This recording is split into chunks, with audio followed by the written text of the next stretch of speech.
どうもお疲れ様です。パパログです。大変お待たせしました。韓国パッキングからかなり時間が経ってしまいましたが、私がいつも韓国に行ったら必ず行くおすすめショップをまとめて紹介したいと思います。日本出国から帰国までの3泊4日韓国出張ルーティンとなっていますので、以前紹介した韓国パッキングと合わせて興味のある方はぜひ2本とも見てもらえたら嬉しいです。それではスタート。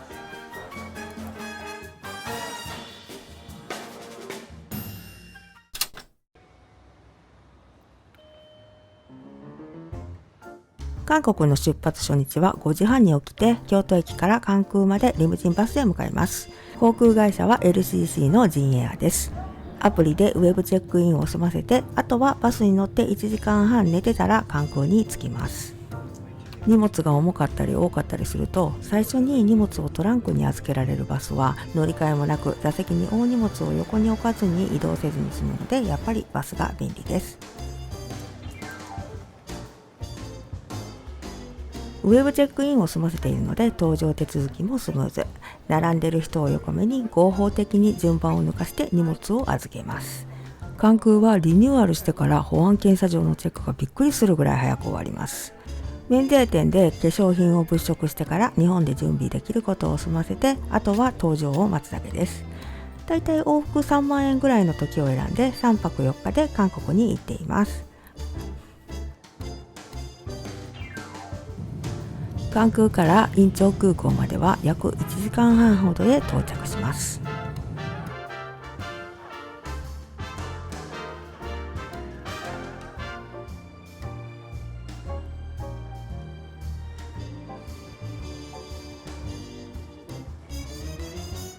韓国に着いたらまた空港リムジンバスでソウル市内のホテルへ向かいます。電車より割高ですが、階段の多い地下鉄の乗り換えが結構大変なので、地上でホテル近くまで連れて行ってくれるバスはやっぱり韓国でも便利です。ホテルはいつもミョンドンエリアあたりのホテルに泊まっていて、インチョン空港からミョンドンまでは混んでなければリムジンバスでだいたい1時間半ぐらいで着きます。家を6時に出てだいたいホテルに着くのが15時から16時ぐらいになっています。今回のホテルはウルチルサガにあるホテルコクト。着いたらすぐ仕入れ先にオーダーを入れに行くんですが、この日は祝日で休みだったので完全に移動日で終了です。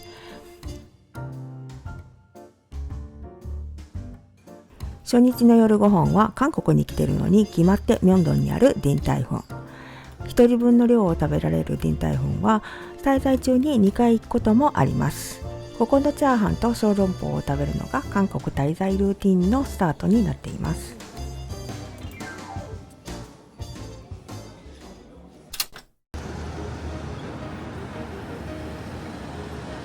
寒いです。バス全然けえへん。今回行った10月2日から4日は日本では平日なのですが、韓国では祝日が重なっていて2日目だけが韓国の平日でした。1日で全て仕事を終わらせないといけないので早起きして仕事に向かいます。取引先は決まっているので一回りして今回欲しいものをオーダーして、目新しいものがあれば次回来た時にまとめて引き取れるようにお願いしておいたりします。10年来てるのに未だに韓国語は喋れませんが、英単語とジェスチャーでなんとかなってます。オーダーした商品を受け取って一旦ホテルに戻ると買い物のスタートです。まずは地下鉄2号線でソンス駅に向かって毎回外せないサミュエルスモールへ向かいます。50年代から70年代のヴィンテージ家具やポスター、インテリアグッズを扱うヴィンテージのセレクトショップになっています。全部買って帰りたいぐらいぶっ刺さる雑貨がありすぎて絶対何か買って帰っています。地図を見てもここにたどり着けない人が結構多いので、ソンス駅からの行き方を紹介します。ソンス駅の改札を出て3番出口のエスカレーターを降りていきます。降りたらそのまま道なりに右へ曲がり、一つ目の筋をまた右に曲がります。今回はアディダスのショップになってますが、結構大掛かりなポップアップをやっている場所で、ブランドも外観もいろいろ変わりますので、アディダスのお店とは限りません。そのままワンブロック進んで、一つ目の筋を左に曲がると、右手に1階に GS のコンビニなどいろんなお店が並んだ大きなビルが見えてきます。地図ではこのビルなのに、1階のお店の並びにそれらしき店がなく、1階から入るとビジネスビルすぎてたどり着けない人が多いんですが、コンビニの横から地下に行ける階段があるので、そこから行くとスムーズにたどり着けます。知らずに1階から入ったら結構8番出口的な感じのビルなので、こんなおしゃれな店があるとは思えず、絶対に引き返してしまうと思うので、外から地下に行くのが一番分かりやすいと思います。お店自体も毎回配置がいろいろと変わっていて、行くだけでも楽しいお店になっています。雑貨だけではなくインテリアも有名デザイナー家具とかもセレクトされていて、持って帰れるくらいなら買って帰りたいぐらいかっこいいです。日本ではなかなか見つけられないヴィンテージ雑貨も1万円以下で買えたりするので、買う価値あると思ったら買って帰るようにしています。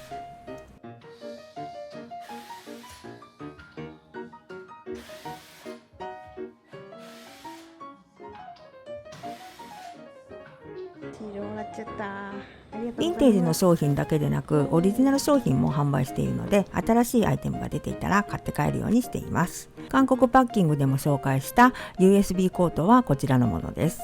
前回の大掃除の動画でちらっと映った椅子の足カバーもこちらで購入したものです。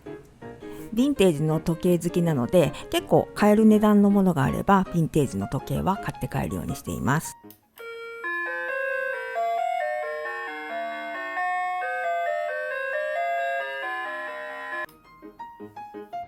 続いてこちらは孫水駅からすぐの最近できたスタンドオイルというバッグブランドのお店です。日本でも最近注目されているブランドで、お値段も1万円から2万円くらいとお手頃な価格になっています。韓国の強い企業はとにかく店舗の使い方がもう斬新で、何も買うものがなくても行ってその空間を見るだけでも満足感があります。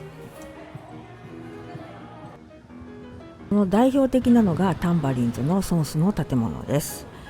見た目は3階建てなんですが、お店は実は地下の1階のみになってます。美術館っていうぐらい芸術的なオブジェがほとんどの場所を取っていて、販売されている商品が少なく、お客さんも買うというより撮影に来ている感じでした。贅沢すぎる見せ方をしています。懐かしい。これだけ？マジか。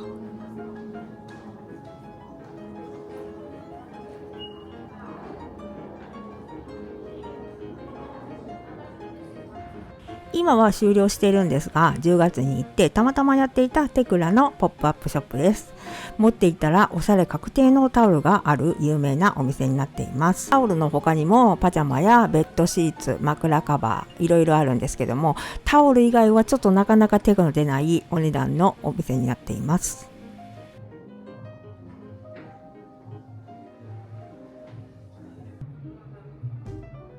今回は行けなかったんですが、ソンスエリアで必ず行くカフェがこちらのタンプラネット。4月に行った時にハーゲンダッツとコラボをしていて、すごい可愛い盛り付けだったので思わず注文してしまいました。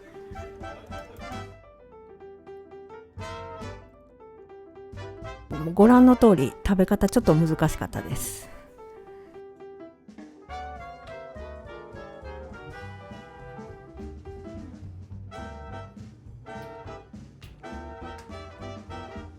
カロスキルに行ったらヘイに行くことをおすすめします。ヘイは日本で東京と大阪にしかないんですけども、東京は表参道にあってかなり行きやすい場所にあるんですが、一番行ける大阪の店舗が普段絶対行かない場所にあるので、一番行くってなるとこの韓国のヘイかもしれません。さらに日本で買うよりちょっと安くて免税も効くので、雑貨とか持って帰れるものは買っておいた方がお得だったりします。同じカロスキルにあるナイスウェザーマーケット、ここもサミュエル・スモール同様可愛い雑貨が結構いっぱいあるので、店内いろいろ物色して回るのが楽しいお店になっています。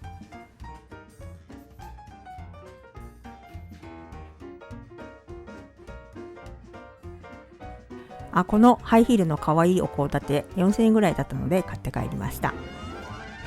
ミョンドン市内に泊まった時に朝ごはんにするのがこちらのホットサンドのお店のイサック。チェーン店で結構いろんなところにあるんですが、韓国でも人気のお店で7時とか8時とか結構早い時間の方が行列ができてたりします。ここでなんと視聴者さんと遭遇して、この買って帰るという短い時間にホテルのカードキーをなくして、その視聴者さんが見つけてくれたっていう逸話があります。2日目の夜はまた一人で食べられるカンジャン市場に行きます。ここに来たら絶対食べると決めているのがこちらの揚げパンのクアベーキ、いつも大行列ですが回転が早いので結構順番が回ってきます。ねじったパンを揚げてそのまま砂糖とシナモンがかかっている揚げパンになるんですけども、チャイとかシナモン系そんなに好きじゃなかった私がむちゃくちゃハマっている揚げパンになります。だいたい1人分の量で頼めるのがチヂミになるんですけども、屋台でもお店でも普通のチヂミが500円から600円で食べられてどこでも美味しいのでおすすめです。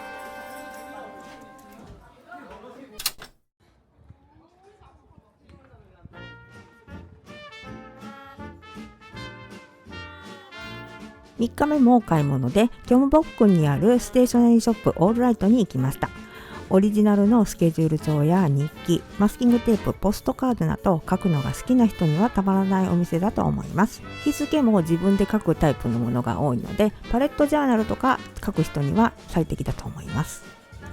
ファッションを紹介する動画の時に後ろに映っている部屋に貼っているポストカードはだいたいこちらのポストカードになっています。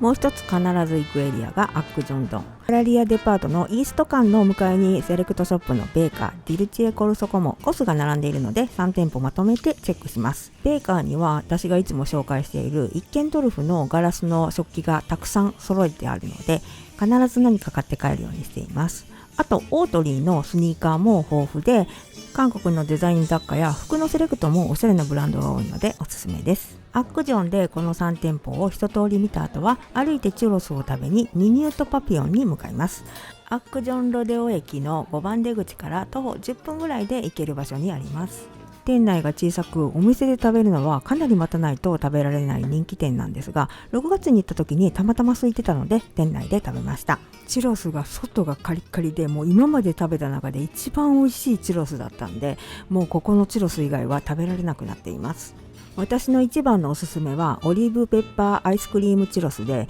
アイスにオリーブオイルかけてブラックペッパーを乗せるなんてもうシェフ呼んできてっていうレベルで衝撃のうまさだったので絶対に行って食べてもらいたい商品になってます。お土産に迷ったらオリーブヤングで売っている歯磨き粉のシリーズがおすすめです。パッケージが可愛いものが多くて洗面所にあると一気にホテルライクな雰囲気になって気分も上がるし、だいたい1000円以下で買えるのでお土産価格、特にソルトレインの携帯用歯ブラシセットがおすすめです。3泊4日はあっという間に過ぎて、お昼にはホテルを出てまたリムジンバスでインチョン空港に向かいます。今回泊まったホテルコクトはリムジンバスが真ん前に来るので行きも帰りも便利なところになっています。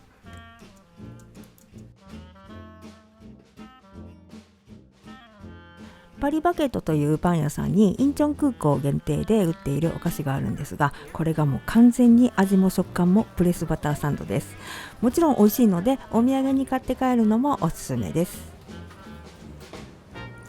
ジンエアはインチョン空港スマートパスに対応している航空会社なので、搭乗予定の機体を前もって入力していると手荷物検査までファストパス的な感じでスムーズに進めます。日本に到着するのはだいたい18時頃で、着いてすぐ食べるのは日本食ではなく大阪食、551で海鮮揚げそばを食べて、韓国出張ルーティンはこれで終了です。今回紹介したお店は Google マップのリストにまとめてありますので、概要欄のリンクから保存してチェックしてみてください。それではまた次回の動画でお会いしましょう。さようなら。